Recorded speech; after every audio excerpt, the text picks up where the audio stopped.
Maximum security prison is a whole nother world. First time in, you should be scared to death. People get beaten. People get stabbed daily across this country. So when I got there, I was scared. And they called me down to the unit team. Nice caseworker sat me down and said, hey, you can go get your GED. You can learn how to drive a forklift. You can do all this other stuff and you can make your time work for you. So at 1 o'clock, I'm lining up to go to school. And Dominic and the guys pulled up and like, where you going? We're going to the yard. I'm going to school. I'm about to get my GED, my forklift degree. And they're like, oh, you got the white lady store. What are you talking about? He said, you see them guys over there? When they find out that you're a loner, they're gonna run up on you, they're gonna beat you, rob you, and who knows what else. So you got a choice. You can go with the caseworker who's not gonna help you, or you can come roll with us, and we're gonna hold you down and make sure you're safe. I took your little handbook, flipped it in the trash, grabbed me a knife, and I went out to the yard. I didn't look back. If you put me back in that same unit at the same time, even with all the skills I have now, I'd have signed up. Because you can't beat the mob, whether it's white, black, or Spanish. One man can't beat 20. I don't care how good you fight. And safety comes from being involved in that gang. A prison again with no boundaries, you're in a lot of fucking trouble. Like you can get raped. I've seen a dude get raped. I listened to a dude get raped for weeks.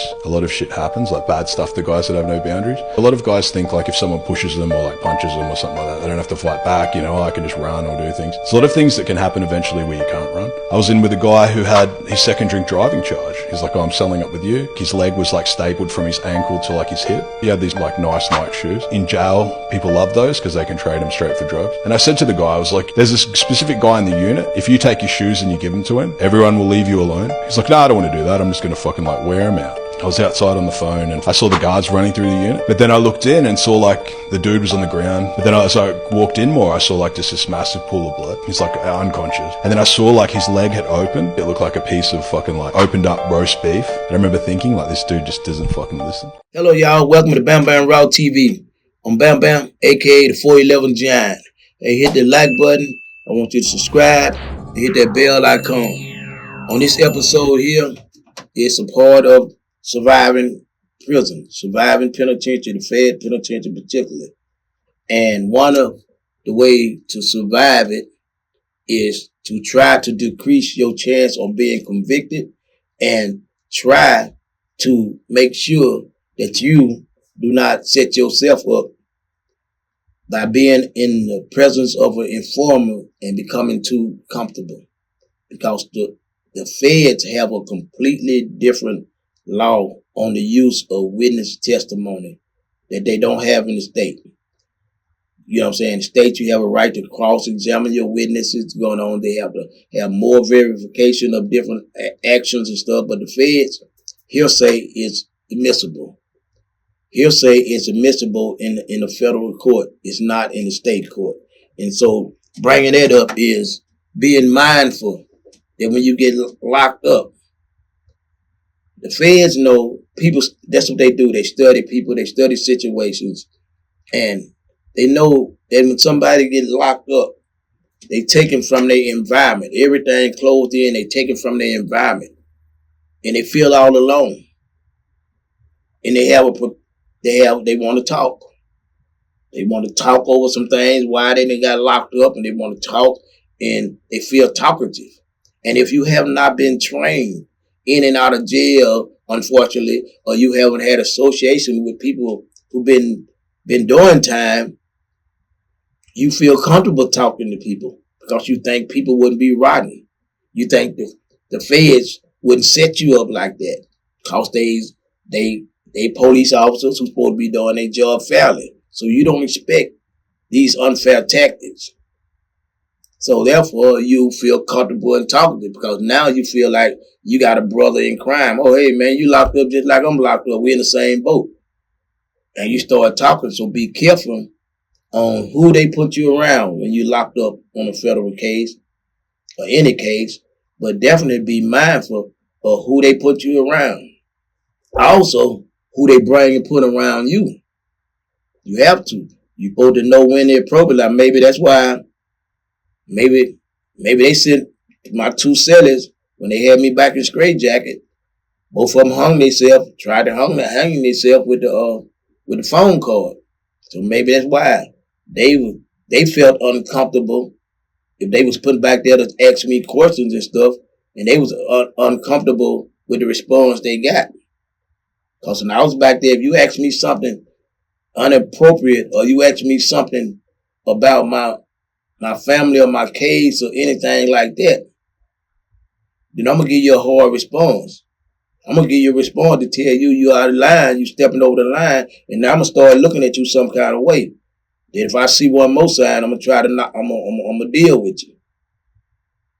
And so maybe they will sit back. I can only assume. I don't know. They never got a chance to testify, to anything that I said to them because I didn't say nothing to them. But I had other people to do that. You surviving prison, they going to take you and they put you somewhere. They give you a couple of cellars. They give you one cell or whatever. Now, in the feds, your case is already, it's in the records. They got you arrested and they're going to jail. But what they'll do, and I think it's by design, I'm pretty sure it's by design, because all these guys move in the same way. So they have to be getting coaching from somebody. These guys are coming here and they smart enough now. They ain't gonna like, hey, what's going on, man? Oh, how you doing? Everything all right? Your sister? Yeah, everything good with your sister? Yeah, my sister good, man. She just had a stroke and she recovered from that there. Her boy is over here working at General Mills, and he had gotten a fight over there going on. Now, okay, you think this harmless. You think this chatter is harmless. But what you doing, you giving that person some intricate personal information about your life. And when you give him intricate personal information about your life, they did it to me. They will get up there and say, they will take all the information that feds already know, and they'll take that, and the feds will put them up there, and they say, okay, well, do you know anything about Mr. Such and Such? Yeah. I mean, yeah, me and him, we pretty good friends. We was in the cell together like 4 months, 4 weeks and going on. He talked to me about everything. Yeah, he said he did. He said he did the dope crime, or he did the shooting, or he did this, or yeah, he said he did that and everything like that. At the time he told me about that, me and him was talking about his sister. That's how I got close to him. His sister had a stroke. He was telling me about his sister had a stroke, and me and him, we sit there and talked about it. So the folk gonna say, check the evidence, Mr. Such and Such. Did Mr. Such and Such, is it in evidence Mr. Such and Such sister had a stroke? Yeah. They look it up in the record. Yeah, his sister did have a stroke. Do Mr. Such and Such have a nephew that worked at General Mills? Yeah.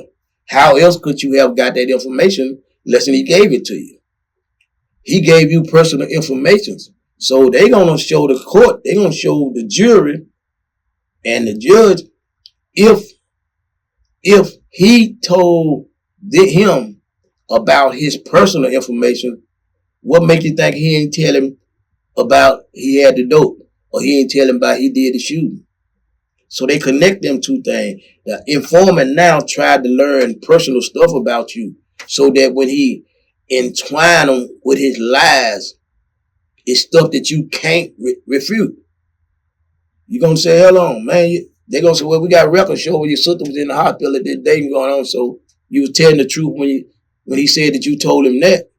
So how can we not believe him when he said that you told him that you the one did the shooting, or you the one had the dope? That's what you have to be careful about. So when you're around them, they put you around somebody, you don't need to be sharing your personal business with them. You don't need to be getting off the phone and discussing everything that happened outside. Oh man, my sister did this, or my cousin. You don't need to be discussing all that. You need to act and move and talk like everybody around you is an informant. Anybody they done put in the cell with you is an informant. You supposed to, until your case is over, that's the way you, not to be spiteful, not to be antisocial. You can be social without diverging personal information, but you got to protect yourself, because they playing with every game possible. That's one of the major first part of surviving penitentiary. Federal penitentiary is not to go, or not to get sent for no long time over a stupid mistake. But some people don't notice him. You don't notice him because you haven't had the experience. You didn't think the Fed would play this game. You didn't know, some people didn't know that hearsay is admissible in a federal court, but it's not in the state. In the state court, you have a right to cross-examine your accuser. So that means can't nobody get in there and say, hey, she told me that Bamm said this here and blah, blah, blah. If she's not here for me to cross-examine her, then that can't be used. You see what I'm saying? If she, they can't find her, she out of town, or she refused to come, or whatever, they can't use that. And same thing with that. Here go your cousin, or this dude told your cousin, your cousin told this dude this and that. And you got a right to cross-examine the person who it first come from. And if you can get your cousin up there, and he said, no, I didn't tell dude that kills all that. But the thing is, in the feds, you don't get that right. You don't have that right. A dude can get up there and say what's going on, and then you can ask him, say, well, how do you, well, what time this happened? I don't know. What's called just told me about it. So how you gonna cross-examination the dude who's going off what somebody else told him? Because he can say, well, no, he didn't tell me all that part. I don't know. I'm just going by what he told me. And it seems so unfair, but it's the law. It's the law. So that's what you got to protect yourself against. It's very important to survive prison. Is to start once you get locked up and trying to defend yourself against traps like that. Try to defend yourself against the case that's coming up, because it starts once you get arrested. And I can't say that there enough times. But you got informants gonna be around you. You got people. If you got a selling, I got in my phone book all my material, all my phone numbers is written down in code. I don't have a phone number in there that just I have like to organizations or to places like that, or things like that. Yeah, I got that just written out. But any of my personal phone numbers, addresses, and stuff, I got them written in code. While you out there wreck, or you going to the hospital, or you going on a visit, and your cell is sitting in there, and he happened to be or informant, or he happened to be somebody trying to get some time cut on his time, and he done heard your case is pretty big. When you gone, that son gonna be going through your paperwork. He'll be going through your letters. He'll be going through your stuff. He'll be reading your letters and getting information, and he'll be getting addresses. At one time, they was taking and getting addresses from out of address and phone number, out of people information, giving it to the SIS polices, and the polices was calling the people and playing like, hey, Joe Blow gave me your number. He said you can help me out on the spot like this here on blase, blase, blase. And if they get a bite, they will contact the federal agents in that vicinity, that state, that city, or whatever. They'll contact them and they'll give them the information they done started on, and that, hey, we got a dude, he just bit. We got this out of Bamm mail, and we called his number, and the dude bit. He said he'll talk to us. He'll talk to us. He may have a package for me. He can help me with a package. And then the feds will get right on it. And they'll have somebody come in there like, yeah, man, I was just locked over with Bamm, man. He told me to grab this here from you and going on. He said, man, this, and dudes getting caught like that. They also, what I'm saying, the informant thing is so deep to the point where they actually had the situation with Big Meech. They got dudes they got people who can. I'm not saying that's his situation, but similar to the situation, from what I know, they can actually, a person can go out and bust somebody for their brother, cousin, boyfriend, or whoever locked up. They can go out. If they can get close enough to somebody and bust them, the feds will give him a downward departure. And they doing that. They can do it without your consent. But most of the time, from my observation, it's been with the consent. But it can be done without your consent. You know what I'm saying? So All that you have to be careful of. So thing is, keep your mouth closed. You know what I'm saying? Don't talk about nothing concerning your case. Don't talk about nothing personal in your life. Keep your conversation on what's happening in that jail and what's around you. Dude want to talk about, hey, what's going on out there, man? They supposed to be bringing my lunch in a little bit. Hey, man, what's going on? I'm watching this TV here. Keep everything inside that jail. Don't be giving no information about what you did out there. I know it's hard. But when you fighting, if you down some misdemeanor poo-put, have your fun, talk out. But when you in there over something that can give you a life sentence or give you 35, 40 years, it's worth keeping your mouth closed about personal things. It's worth keeping your mouth closed about anything concerning your case. It's worth keeping everything focused on, hey man, I'm working on my legal work. Now I'm watching TV. Hey, now I'm reading a book. Nothing outside need to be discussing anything personal. If you discuss something, let it be something that everybody know. Oh yeah, the Raiders just won the football game. But when you start discussing personal stuff, they will take that in the feds and use that against you. This individual will take the truth, which they said every good lie has a bit of truth in it. And they'll take that truth of what you done told them about your personal life, and they'll add them lies onto it, and the personal part can be proven. So that automatically make the jury say, if this is right, if he right about this, he right about dude told him this. And you need to be, I'm telling you, be mindful of that. Be very, very mindful. I see it going on right now all over. Everybody they got phones in jail. You got people getting recorded. Getting recorded saying stuff, you know what I'm saying? You got to be mindful of that, out here on the streets, and definitely once you get locked up, you think you're in a controlled environment, but that environment is really set against you and try to bait you in if you got that target on your back. Hey, I'm just trying to give y'all some pointers and everything, and I'm trying to answer some of the comments and questions that I've been asked by my YouTube fam. So we're going to try to, the people who don't know, I know to a lot of y'all who I'm saying this into, it's already known. It's a known thing because we done had interaction with jail, or we have people that went to jail. But there are people who first time they don't know. There are people who mamas don't know. There are people that they don't know. And so I got to tell y'all this for the ones who don't know. Because I'd rather take a chance on telling you something more time than you're supposed to hear it than not to tell you at all. Because you can suffer too much by not knowing this here. So I'd rather tell you twice than not tell you once. All right, hey, hit that like button, subscribe, and hit that bell icon, and so you know my next video coming out. Hey, peace.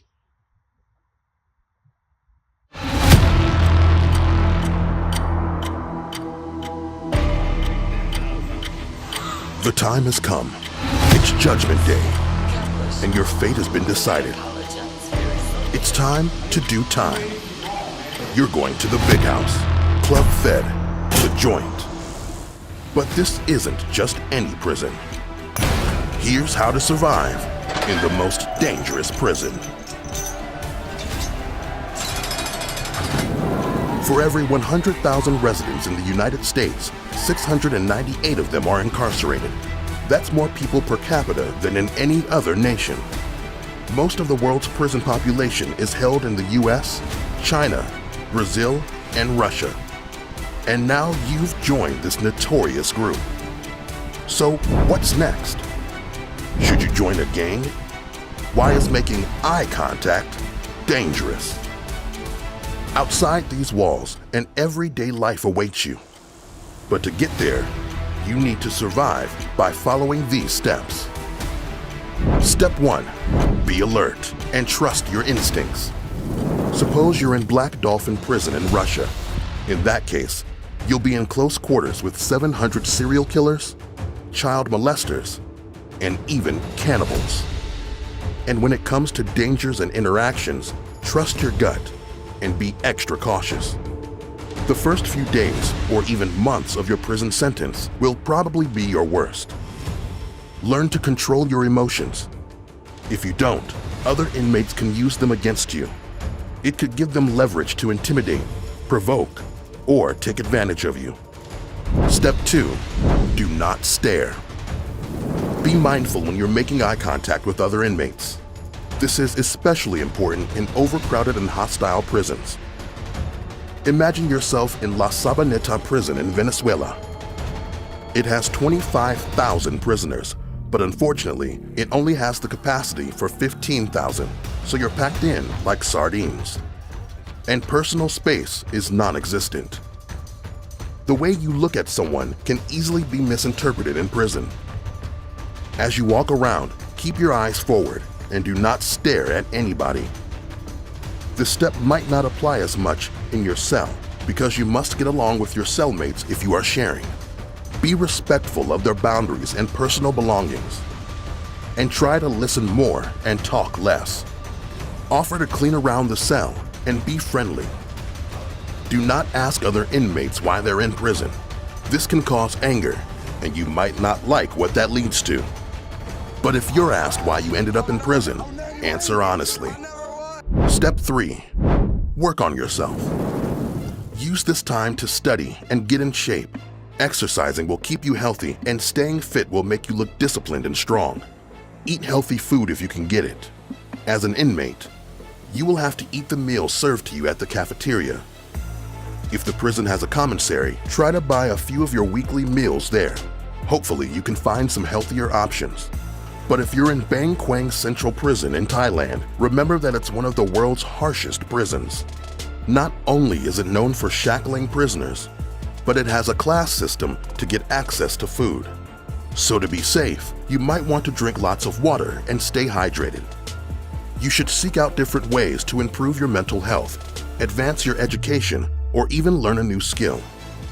This could mean learning how to meditate. Nothing says "don't mess with me" like someone in the lotus position. Okay, maybe you should hold off on the meditation thing for now. Step 4, stay away from drugs and gangs. If you're caught doing drugs, more time could be added to your sentence. You could find yourself stuck in solitary confinement, or even worse, sent to an even more dangerous prison. Do not join a gang. While this may sound like a good idea, you may find yourself involved in violent and severe situations just because you're incarcerated. The most notorious prison riot in U.S. history was the Attica riot in 1971, when 39 guards and prisoners were killed. But you do need to make some friends, so find a few other inmates you feel comfortable with and hang out with them. But be smart about it. If you get into trouble, this group of friends could be your only help. The 1992 Carandiru massacre in Brazil caused 111 deaths. It's also known as one of the worst documented human rights violations of the prison system. Step 5, keep in touch with the outside world. Keep communicating with your family and friends. This can be uplifting for you and your loved ones. If you're in a restrictive or less progressive prison, it's likely you won't be able to contact your family. Remember to let your loved ones know of the situation as soon as possible so they understand your circumstances. Approximately 600,000 convicts are released from prison each year in the U.S., and your turn will come. We're reaching out with San Diego police or law enforcement. We're reaching out with the district attorney's office, all that type of stuff. Because of that wait and see approach, fast forward 7 months, there's now 7 months of damning evidence that's going on social media, 7 months of damning evidence on cell phone stuff that we could have at least told that person not to do. Whether they do it or not, it's a whole other issue. And then when they get arrested and they get put in a jail cell with a paid snitch, and they've got a recording that never would have happened had they had an attorney. Hold on. Wow. What are you talking about? What's a paid snitch? Someone who gets paid $1,500 to be brought into a cell to have, in this context, it was in a gang case, and you bring in someone who's basically, if it's a younger defendant, you bring in like someone who's portrayed as an OG, been there, done that, to get that person to start talking and to start making admissions, whether it's to puff themselves up as credibility or whatever the case may be.